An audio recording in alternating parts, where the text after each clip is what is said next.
नमस्कार। आज की कहानी का शीर्षक है दो लड़कियां और कमल का फूल। कहीं दूर एक टीले पर एक पुराना मंदिर था। वहाँ एक बूढ़ा पुजारी था। बुढ़ापे से उसकी कमर झुक गई थी। उषा और ललिता, दो सहेलियां, इस मंदिर में रोज आया करती थी।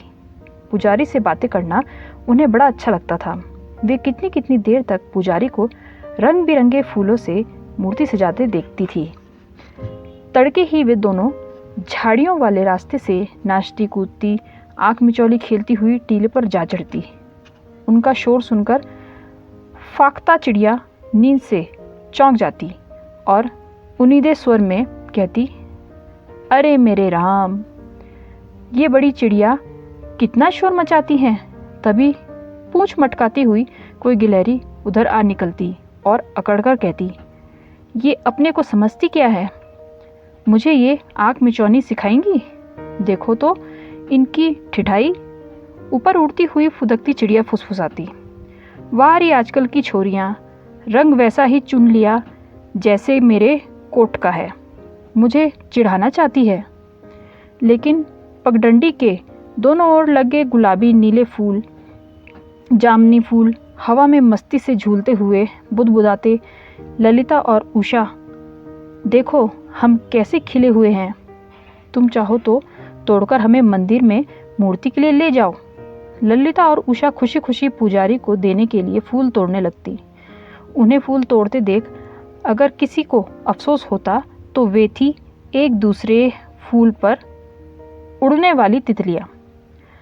बूढ़े की नज़र कमज़ोर थी, मगर वह फूलों को टटोल कर ही उनके सही नाम बता देता। मूर्ति को सजाते हुए वो लड़कियों से बातें करता जाता। अरे चमेली लाई हो, वाह भाई, ईश्वर तुम्हें इनके जैसा पवित्र रखे। कभी कहता, आज गुलाब लेकर आई हो, है ना, ईश्वर तुम्हें सदा सबका प्यारा बनाए रखे और सुखी रखे। और अगर मैं कमल लाऊं तो पुजारी जी। एक शाम उषा ने पूछा, कमल? अरे वाह, उसका क्या कहना, वह तो सब फूलों का राजा है। उससे तो भगवान खुश होते हैं। कोई भक्ति भाव से कमल चढ़ाए तो ईश्वर उसे शरण में ले लेते हैं, उसका सदा कल्याण करते हैं। ये सुनकर उषा बड़ी खुश हुई। वह इधर से उधर नाचती फिर रही थी। ललिता बड़े असमंजस में थी, लेकिन तुम्हें कमल मिलेगा कहाँ से? उषा इतनी कच्ची नहीं थी कि झट भेद बता देती। ललिता की बात सुनकर वह मुस्कुराती रही। ललिता के बहुत खुशामद करने पर ही उसने यह भेद बताया। पहाड़ी के उस सिरे पर वह पुरानी तलैया है ना, मैंने वहाँ कमल की कली खिली देखी है। आज रात को कली फूल बन जाएगी और कल सवेरे तक उसको तोड़ के ले आऊँगी। लेकिन वह तलैया तो मेरे बापू की है, ललिता ने तुनक कर रौब जमाते हुए कहा। उषा ने इस बारे में नहीं सोचा था। वह अपनी बात पर अड़ी थी। होगी तुम्हारे बापू की, मगर उधर कोई भी तो नहीं आ जाता। कली खिलकर फूल बनती और फूल सूखकर मुरझा जाता, मगर किसी को पता न चलता। मैंने उसे देखा है, मैं तोड़ूंगी भी मैं ही। यह कैसे हो सकता है?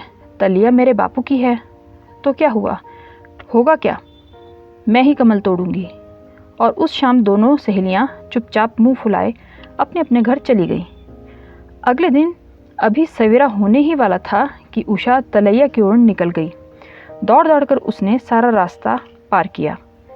इसी बीच आसमान का रंग गहरे भूरे हल्का गुलाबी हो गया। जब तलैया सामने आ गई तो उषा की खुशी का कोई ठिकाना न रहा। लेकिन रह रहकर उसे ललिता का भी ध्यान आ रहा था, जो उसे उदास कर देता था। बेचारी ललिता।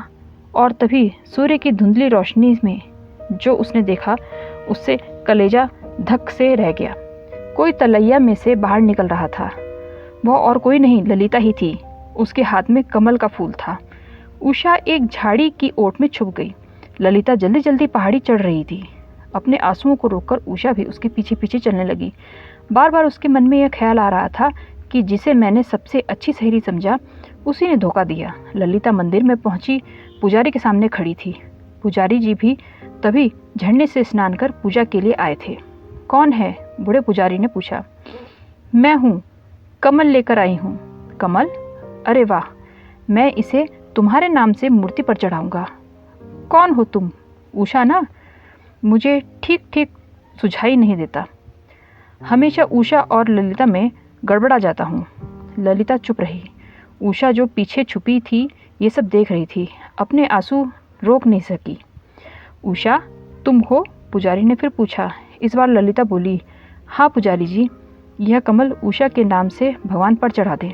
नहीं नहीं, पीछे छिपी उषा चिल्लाई। पंडित जी, यह फूल ललिता लेकर आई है। लेकिन फूल ढूंढा तो तुम्ही ने ना, मैंने तो उसे चुराया है। ये कहते हुए ललिता फूट फूट कर रोने लगी। लेकिन यह कमल है तो तुम्हारे बापू की तलैया का। यह कहते हुए उषा ने उसके गालों के आंसू पोंछे। तो क्या हुआ? उषा ने कहा।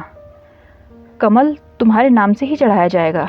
और तब बड़ी नरमी से बीच में पड़ते हुए पुजारी ने कहा, कोई बात नहीं, कोई बात नहीं। कमल को मूर्ति पर चढ़ाते हुए मैं तुम दोनों का नाम ले लूँगा। भगवान अपना हाथ तुम दोनों के सिर पर रखेंगे, तुम दोनों को प्यार करेंगे। बड़े होकर तुम दोनों नेक इंसान बनोगी। घर लौटते हुए उषा ने ललिता की ओर देखा और अचानक हंस पड़ी। हंसती जाए। नेक इंसान तो वे अभी से बन गई थी। पहले की तरह नाचती झूमती गाती वे चली जा रही थी और एक बार फिर नींद से चौंककर उनींदे स्वर में फाख्ता कह रही थी, अरे मेरे राम, ये बड़ी चिड़िया कितना शोर मचाती हैं। आपको ये कहानी कैसी लगी कमेंट बॉक्स में ज़रूर बताएं और चैनल को सब्सक्राइब करें। Thank you.